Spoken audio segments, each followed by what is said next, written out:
मेरा नाम करण है और मेरे 6 से 16 मार्क्स आ रहे हैं। मैं वेस्ट बंगाल का रहने वाला हूँ। आईआईटी में भी सिलेक्ट हुए हो?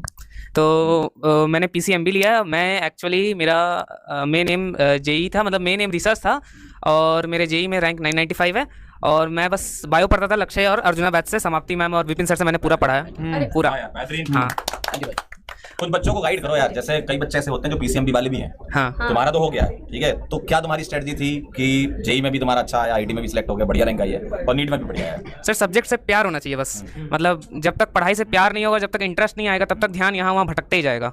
और बस वो डिसिप्लिन लाना होगा सबको, वो कंसिस्टेंसी, वो डेडिकेशन, बस वो सब क्वालिटीज आनी चाहिए। क्योंकि बोलने के लिए तो मैं भी बोल सकता हूँ कि मैंने ये किया, वो किया, ये नहीं किया, लेकिन वो तभी काम करेगा जब सामने से उनका डेडिकेशन आएगा, उनका खुद से डिसिप्लिन, खुद से अंदर से मन से इच्छा जागेगा पढ़ने का, तभी कुछ हो सकता है। नहीं तो यहाँ तो अभी 35,000 बच्चे देख रहे हैं, उनमें से अगर 2% जन भी अगर ये बात मानते हैं, मतलब इसके बाद अगर सीरियस होते हैं तो बहुत अच्छा बात है। बहुत बढ़िया। जॉली बच्चा है और हर जगह फूड़ा है। मतलब बोर्ड्स में भी सर हम रिजल्ट सेलिब्रेशन पे मिले थे, बोर्ड में भी स्टेट टॉपर है, JEE advance, JEE mains, NEET, सब कुछ, और वो भी बिना सीरियस हुए, मतलब एकदम अच्छे टेम्परामेंट के साथ हंसते हंसते। मतलब इसको ये था ना कि सिंसियर, देखो बहुत ज्यादा एफर्ट्स वो लगाता है जिसको सब्जेक्ट से प्यार नहीं होता, जिसको पढ़ाई मतलब बर्डन लगे तो वो एक्स्ट्रा एफर्ट लगाता है, वो मेहनत लगाता है। और एक्स्ट्रा एफर्ट और मेहनत से आप थक जाते हो बहुत जल्दी, बहुत लंबा जर्नी ट्रेवल नहीं कर पाओगे। हाँ, बहुत मुश्किल से बहुत साल भर करोगे तो सेलेक्ट हो जाओगे, लेकिन वो जो होता है ना टॉप रैंक या फिर मचाना, वो वाली बात तभी हो जाती है जब आपको पसंद हो, सब्जेक्ट पसंद हो, सब्जेक्ट में इंटरेस्ट आ जाए, फिर उसको अपने हॉबी की तरह लो तो मजा आ जाता है। जो चीज पसंद होती है उसमें एफर्ट भी कम। बिल्कुल। अच्छा यार, आसानी से हो जाता है कि बाकी सबके थाली में तो एक एक लड्डू है, तुम्हारी तो थाली बहुत बड़ी है और तुम्हारे पास एकदम बूफे लगा हुआ है। तुम करना क्या चाहते हो? आईआईटी, एम्स, जीएमसी या फिर कुछ और रिसर्च का कॉलेज? तो एक्चुअली मैं बहुत कंफ्यूज था। मेरा जब कोई रिजल्ट नहीं निकला था, किसी का आंसर के नहीं निकले थे, जब सारे एग्जाम्स कंप्लीट हुए थे, तब मेरा इंटरेस्ट था इनिशियली स्टैटिस्टिक्स में। तो मेरे को जाना था इंडियन स्टैटिस्टिकल इंस्टीट्यूट में। हाँ, ऐसे कोलकाता है। और लेकिन उसके बाद जैसे मेरा रिजल्ट निकला तो उसके बाद मेरा प्लान हुआ आईआईटी जाने का। तो मेरा आज नीट के रिजल्ट के साथ आज ही जोसा का आज पहला सीट अलॉटमेंट था, उसमें मुझे आईआईटी दिल्ली का मैथमेटिक्स एंड कंप्यूटिंग ब्रांच मिल रहा है। और लेकिन मैंने ये विपिन सर ने मेरा बहुत हेल्प किया, विपिन सर से बात करके, क्योंकि ये मेरे सबसे बड़े इंस्पिरेशन थे। इनके एकेडमिक एक्सीलेंसेस को देख के मुझे बहुत मोटिवेशन मिलता था। तो इनसे गाइडेंस लेके मैंने आईआईएससी बैंगलोर को ज्वाइन करने का सोचा। बहुत बढ़िया, आईआईएससी बैंगलोर बहुत अच्छा है। रिसर्च फील्ड में जाओगे बहुत बढ़िया है। तुम्हारे ऐसे बच्चे जाएंगे तो बहुत अच्छा रहेगा। हाँ सर, मैं एक चीज बिल्कुल बोलना चाहूंगा सर की एक बुक बॉटनी में डीजी ने बहुत हेल्प किया मेरा। क्लास 12 बोर्ड में भी हेल्प किया, नीट में भी हेल्प किया। लास्ट का जो इकोलॉजी वाला पार्ट था मैंने उसे एनसीईआरटी से कम पढ़ा है, सर का बुक से ज्यादा पढ़ा है। तो सर का बुक बॉटनी में डीजी ने बहुत हेल्प किया। थैंक यू सो मच भाई, सेल्स का कमीशन दूंगा तुमको। लव यू यार, थैंक यू। एक बार पापा को बुला लेते हैं। हाँ, बुला लो। हाँ, बुला लो। राजवीर राजा आ गया। अच्छा, तू बैठा ही रह गया? हाँ, कोई बात नहीं राजवीर यार। नाम नंबर और। मेरा नाम राजवीर हिमराजानी है, मेरे 618 मार्क्स आ रहे हैं। मैं गोधरा गुजरात से हूँ। अरे वाह, चलिए बताइए जरा। हाँ सर, बैच अर्जुना और लक्ष्य से पढ़ा है। मतलब इनिशियली 11th में मैंने पीडब्ल्यू ऐसे ही लिया था कि in the sense offline coaching join करने का सोचा था मैंने कभी नहीं सोचा था कि मैं ऑनलाइन 2 साल पढ़ूंगा।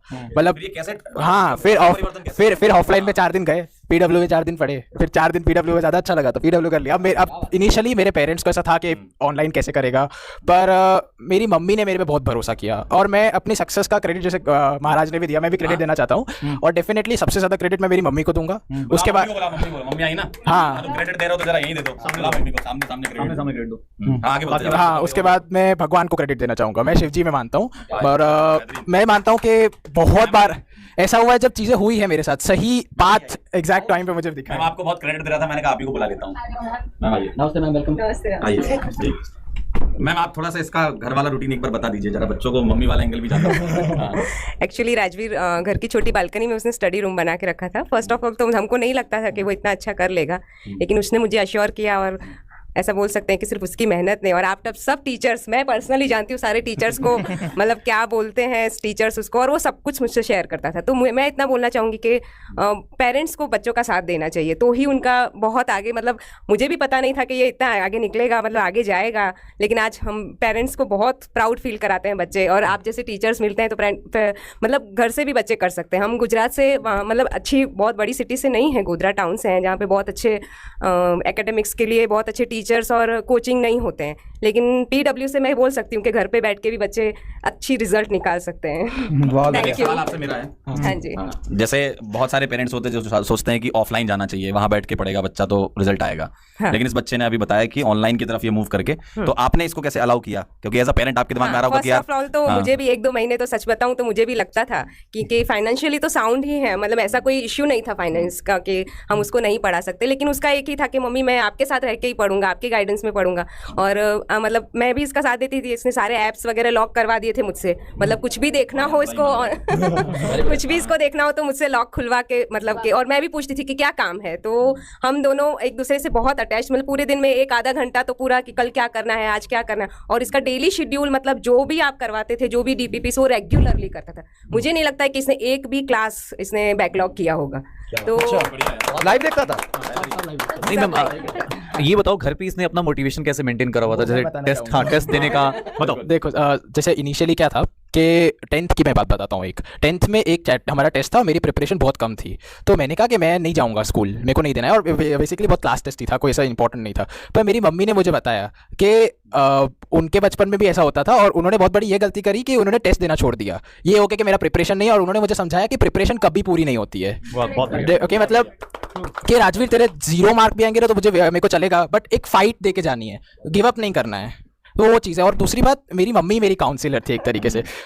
मेरी मम्मी मतलब बीकॉम किया उन्होंने, वो उनको साइंस के बारे में कुछ नहीं पता इन द सेंस 11-12 की पढ़ाई के बारे में, पर फिर भी जब भी मैं कोई चैप्टर का नाम लूँ, ये लूँ, तो मेरी मम्मी मुझे एक सॉल्यूशन ऐसा देती थी जिसे कभी नहीं बोलते, ऐसे नहीं बोलते कि जो ओवर थिंक नहीं करता वो सबसे अच्छा सॉल्यूशन दे सकता है। तो और जो मतलब कभी कभी ऐसा होता है कि वो दूसरी फील्ड वाले ज़्यादा अच्छा सॉल्यूशन दे के चले जाते हैं। तो मेरी मम्मी के साथ तो ऐसा हमेशा होता था कि मेरी मम्मी मुझे एग्जैक्ट एक ऐसा सॉल्यूशन देती थी जो बहुत ज़्यादा मतलब मुझे हेल्प किया पूरे 2 साल। 2 साल में लोग बोलते हैं कि ऑनलाइन है तो मेरे को बहुत सारे लोगों ने दोस्त नहीं है, ये दोस्त नहीं होते हैं तो कैसे लोनली फील नहीं होता है। तो मेरी मम्मी एक तरीके से मेरी दोस्त ही थी, मतलब बहुत बढ़िया, बहुत बढ़िया। और ये एक्चुअली में मैं खुद की नहीं, मेरी मम्मी की अकॉम्प्लिशमेंट मानता हूँ कि मेरी मम्मी के साथ मैं इतना फ्री हूँ कि मैं मम्मी से सब कुछ शेयर कर सकता हूँ, जो भी प्रॉब्लम है। इवन चैप्टर की पढ़ाई की प्रॉब्लम भी आ रही है तो मैं मेरी मम्मी को शेयर करता था, मेरी मम्मी सजेशन देती थी, और बहुत बार ऐसा होता था कि वो सजेशन बहुत ज़्यादा अच्छा होता था। और पेरेंट्स इन्वॉल्व हो जाए ना तैयारी में, हाँ डेफिनेटली, मतलब ऑनलाइन में बहुत ज़्यादा ज़रूरी है मेरे हिसाब से, क्योंकि वो लोनलीनेस वाला फैक्टर डेफिनेटली रहता है। पर रोज़ 1-आधा घंटा जैसे मैं खाना खा रहा हूँ तो मेरी मम्मी और मैं अकेडमिक्स की भी बात करते थे, नॉन अकेडमिक भी बात करते थे, इन जनरल लाइफ के बारे में